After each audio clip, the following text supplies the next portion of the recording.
Die weer word met trots aan jou gebring deur Laveld Agrochem. Saam boer ons vooruit. Ek is Anet Botha en hier volg die weertoestande oor Suid-Afrika en ons buurlande vir die volgende paar dae en ek vat dit al die pad tot Vrydag. So daar's lekker baie wat aangaan in die weer. So kom ons begin om te kyk na die druk in die hoër vlakke van die atmosfeer. En ons het tans nog 'n geslote laag, afsnylaag wat gly oor die Suidweskus. Hy's heelwat swakker as die laagdrukstelsel so 2 weke gelede wat die vloede veroorsaak het. En dan in die laer vlakke van die atmosfeer het ons hierdie hoogdrukstelsel wat 'n aanlandige vloei veroorsaak. Hy gaan wolke inbring en 'n ligte reënbui hier en daar. Die noordoostewind wat versprei oor die kus en dan teen Vrydag het ons 'n koue front wat gly oor die Suidweskus. Nou waar gaan die reën val? Wel, Dinsdag aand en oornag tot Woensdag het ons nou daai afsnylaag wat nog donderbuie gaan veroorsaak hier in die Noord-Kaap, dele van die Karoo. Donderstorms en reënbuie ook moontlik oor dele van die Klein Karoo en hier en daar oor die Suidkus, met daai hoogdrukstelsel wat heelwat wolke inbring vir die Ooskus en die kus van KwaZulu-Natal. Meeste van die reën gaan vanaf die kus val, maar hier en daar kan 'n ligte reënbui val, asook oor dele van KwaZulu-Natal. En dan daai hoogdrukstelsel gaan ook heelwat midvlak wolke inbring vir die noordooste, wat sal seker maak vir 'n mooi sonsondergang. So asseblief deel graag julle foto's. Dan donderdag verswak daai afsnylaag in 'n bolig-trog, maar ons verwag steeds 'n band donderbui wat gaan strek hier oor ons buurlande, oor dele van die Noord-Kaap en die Karoo. En ons het dan hierdie laagdrukstelsel wat ook 'n front gaan vorm en dit is nou reeds hy wat 'n Vrydag gaan gly oor die suidweste. Maar hy is nogal swakkerig, gaan meestal wolke en mis inbring die oggend met ligte reënbuie wat net hier en daar kan val. En daai trog sal ook nou meer donderstorms en reënbuie ooswaarts veroorsaak oor die grensgebiede van Noordwes, die Noord-Kaap, Vrystaat en die res van die Oos-Kaap.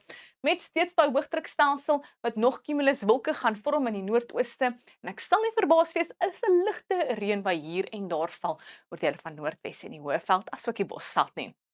Ons kan sien daai oostewind gaan fris waai Dinsdag aand en oornag tot Woensdagoggend hier al langs die suidkus tussen Gqeberha en George en dan teen die middag gaan 'n noordewind optel voor die donderstorms hier oor die Weselike binneland met 'n aanlandige vloei vir die kus van KwaZulu-Natal. Soos daai hoogdrukstelsel rig gaan daai noordoostewinde hier versprei al langs die kus van die Oos-Kaap en gaan fris waai in Oos-London en nou ook 'n sterk noordewind wat fris gaan waai teen tyd voor die storm weer oor die Weselike binneland. 'n Bietjie winderig daar in die Bosveld en saam met daai koue frontjie gaan 'n aanlandige wes tot suidwestewind versprei al langs die suidweskus en die suidkus deur die loop van Vrydag en ook 'n noordoostewind wat gaan fris waai al langs die kus van KwaZulu-Natal nou. Nou dit gaan 'n koue begin aan jou Woensdagoggend wees, maar ons verwag geen ryp in die voorspelling nie, met die koudste plekke hier in dele van die Karoo, die Vrystaat en die Hoëveld van Mpumalanga met minimum temperature net so rondom 15 grade. Dit is steeds koelerig Woensdagmiddag hier in die blou skakering, dele van die Karoo, die Vrystaat asook die Hoëveld met temperature wat mag gaan sukkel om 20 bereik en net so rondom 20 oor die res van Suid-Afrika, wat tipies herfsweer is. Donderdagoggend is dit weer koud oor die binneland met net 5 in Sutherland asook in Bethlehem.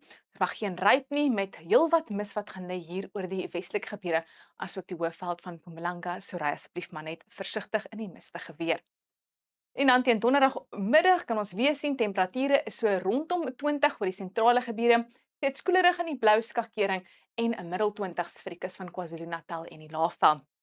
Vrydagoggend heelwat mis hier oor die Weskus, Kaapstad en dit sluit in die suidkus saam met daai frontjie wat ligte reënbui gaan inbring. 9 die oggend in Johannesburg, later net 'n maksimum van 19 grade met heelwat wolke wat gaan lê daar oor die sentrale en die noordooste van Suid-Afrika. Donderbuie vir die binneland en hier en daar 'n ligte reënbui moontlik daar in oor die Hoëveld. Dan is af van my af, geniet die res van julle week.